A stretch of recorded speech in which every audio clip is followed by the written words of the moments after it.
Okay guys, today's the day. We're going to take the BMW on its first little tuning cruise.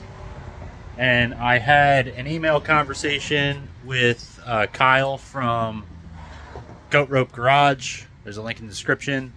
Basically, I'm using his guides to learn how to tune and all that. That's what I tuned the 5.3 with. And that's what I'm going to tune this with.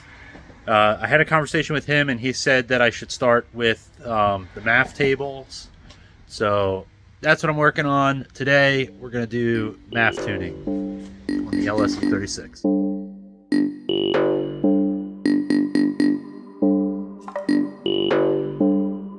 Ready to drive on the road. What I did do is I just reused my old lines for the catch can. So this is temporary. I just kind of have it looped in here.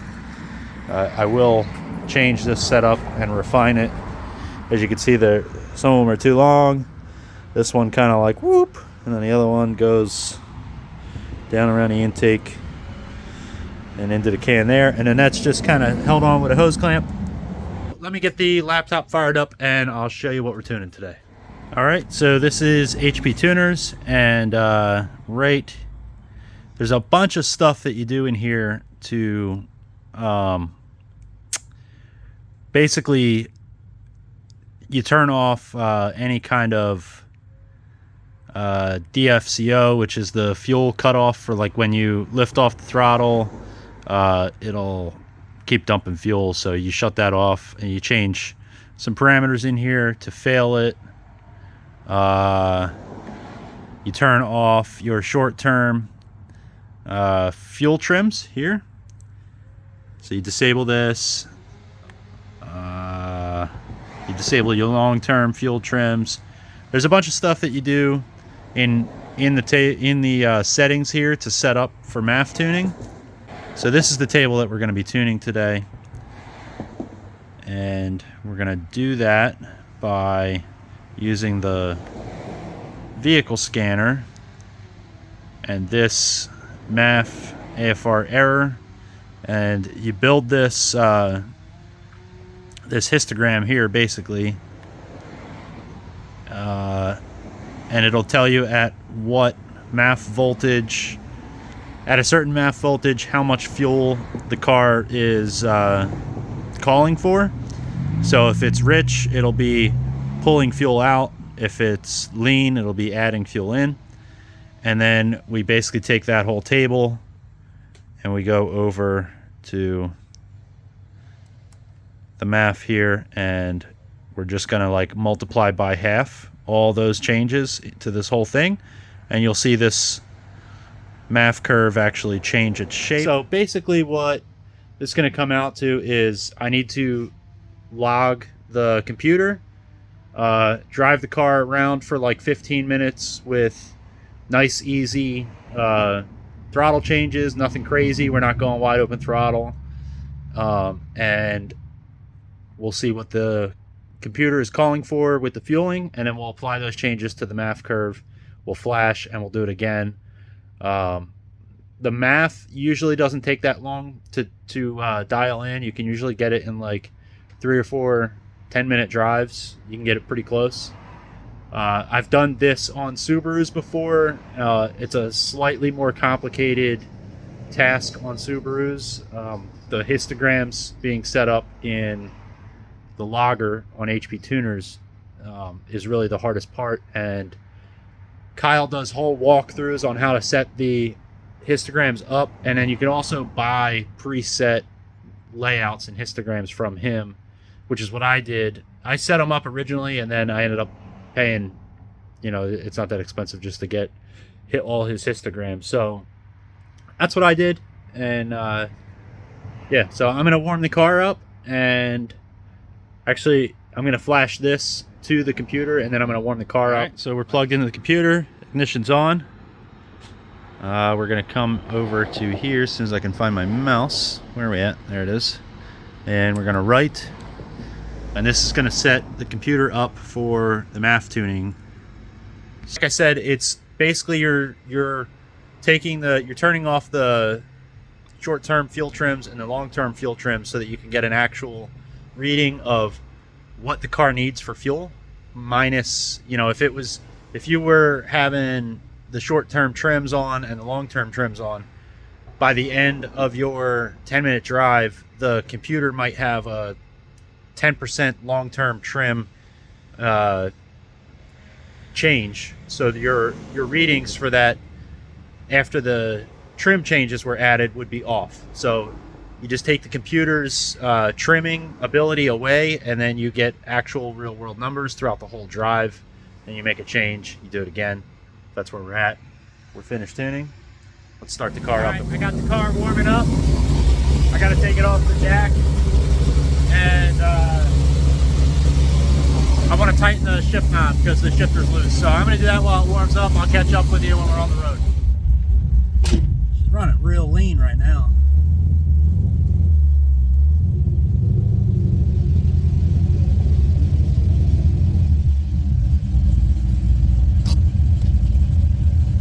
Now it's rich. See, I don't get that. So I'm going to let it idle for a few minutes, get a lot of math numbers around the idle area. I'm going to do some free revs. But it's a shame it started raining. As soon as I wanted to go out, it started raining. Which, in this car with no wipers, no hood, no traction, it's not a good mix. See, we're at like 19.5-to-1 compression.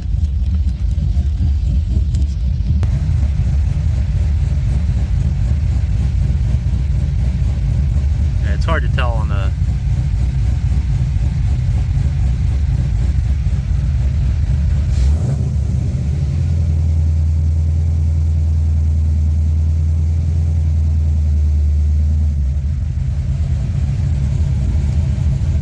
see how it hung there?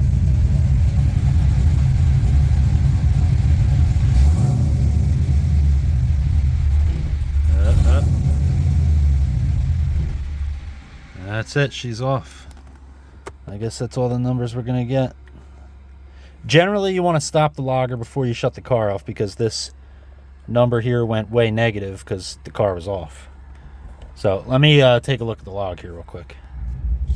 Okay, I did a couple math scaling tune, like, you know, logs in the garage there. The sun came back out, the road's still wet, but I am gonna go for a little cruise. So we'll see. Get the data logger going. Let's go.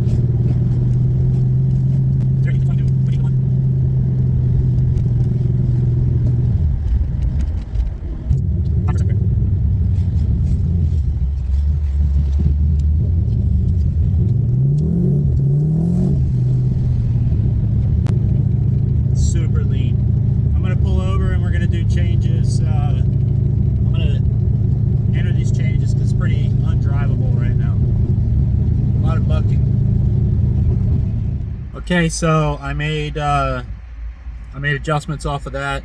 It was running very lean, so it added quite a bit of fuel. So I'm flashing now, and then we're gonna see if we can hop on over to Wawa and get a little snack because I'm hungry. Feed tuner. Anyway, I'll catch up with you. So I made a change, and it went like insanely rich at idle. I wouldn't even start, so I had to keep pulling fuel out. Basically, I'm back to where I was in the garage, where I'm running it for a few minutes, letting the logger view the idle and making adjustments. I got it running. I'm flashing another change to it. This one, if it's close enough, I'm going to go for a drive. Sounds better. It was smoking. It was so rich and smoky. So now it's like 13, 7, 14. It's not too bad. So I'm going to start logging. And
does it on the same tune. So I don't know. I mean, this is showing a whole bunch of leanness. And this is what I did before, is I took these measurements and I put them in there, and then it added so much fuel that it wasn't idling at all. So now you can see the averages are coming down. So I'm not really sure what's going on. It's kind of a pain to figure out. Hopefully I can get this dialed in. But worst case scenario, I take her back home. But I made it to Wawa, so I'm gonna let this idle for a little bit, and I'm gonna get a drink and put some fresh gas in it, because it's got some months and months old gas. I'm sure it's not helping. So. All right, guys, I'm having a really hard time getting this thing to behave. It's very inconsistent, and I think I might have just figured out why. Some feet off the pedals, chilling. Idle's holding pretty rock solid. Not too bad. That's like a normal swing. And then I noticed when I press the brake pedal, hear that?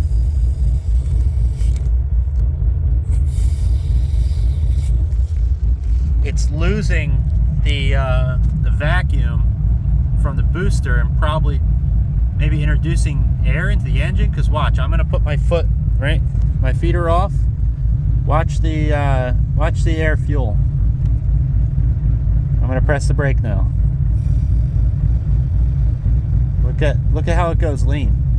I never seen anything like that. The car's going crazy lean. Now I'm gonna let off. Give it a second. All right, back down to kind of where it was at. You know, it's stabilizing, and then I'll press it again. Weird. So I think that's the problem, because a lot of times it stalls when I'm coming to a stop, or the idle hangs high, and it's probably because I'm introducing air into the engine somehow through the brake booster. I'm not really sure. So I got to do some research on that, but we did put 16.3 miles on the car today. She's still running. She's not on fire. There's no smoke. There's nothing like that. This is showing that it needs a lot of fuel, but that's probably like erroneous information here. You can see out up here. Actually, let me stop the logger, shut the car off. You can see this area where I'm not braking, it's actually pulling fuel, which makes sense because it's like super rich all over. So I'm just going to update this portion from 3,500 on in the MAF table. I'm going to have to do some digging into what is going on with the brake booster, because I'm fairly certain that is my problem. Every time I hit the brakes, it goes lean, which obviously it shouldn't do that. I don't know. I'll look into it, and I'll let you guys know when I figure that out. Alright guys, so this is the brake booster where it goes through the firewall right there. You hear that?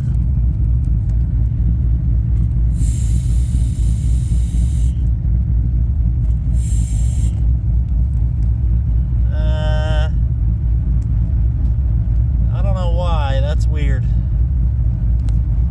Alright, so I'm just trying to confirm my theory here as to this being the culprit for the issues that I'm having. So I took the line off the brake booster and I put a bolt in it, and I'll just tuck it here for right now, and let's see if this thing idles any better, if I'm still getting issues, you know, all that. So let's give this a try.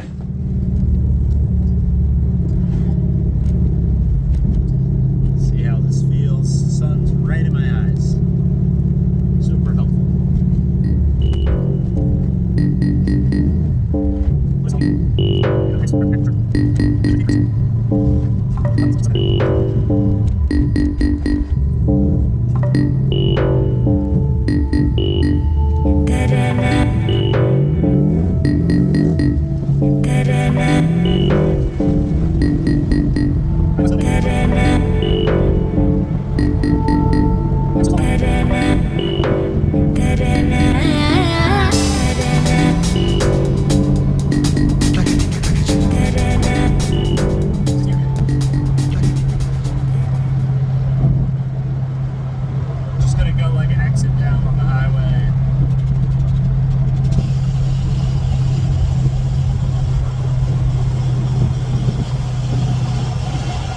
that sound was.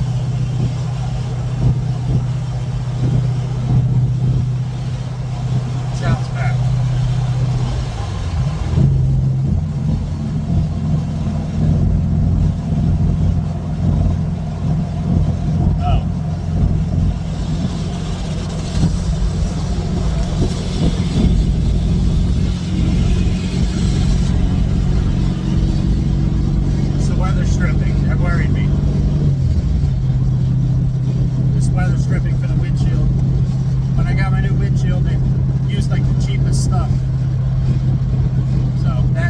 Terrifying for a second. I pushed the clutch in and it didn't make a difference. I'm like, okay, it's on the engine. Must be something on the car.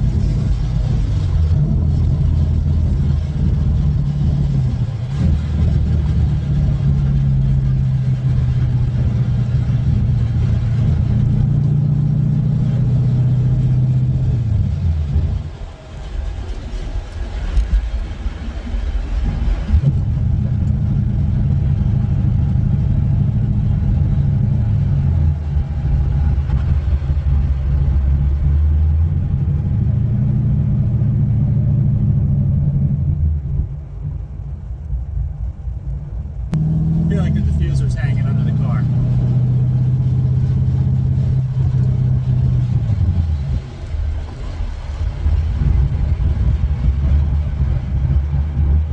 Or maybe the front bumper, I'm not sure.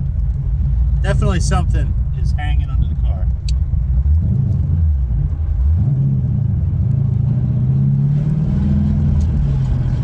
It sounds terrible.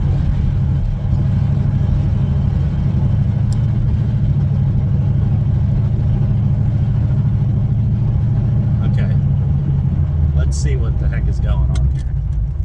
Okay, I don't know what's up on my phone. It keeps stop recording, but I heard something dragging under the car, and this is it. The front lip is hanging, so I'm gonna rip this thing off, and we're gonna head home. I thought it was the diffuser, but diffuser's still intact. Yeah, this happens. All right, I ripped the front lip off. And it's in the car now. So I'm gonna drive home. And then this weather stripping I need to fix. Well, this has been a fun tuning session. I feel like I've got nothing done. But I mean the air-fueled idle is good. And I lost my front lip.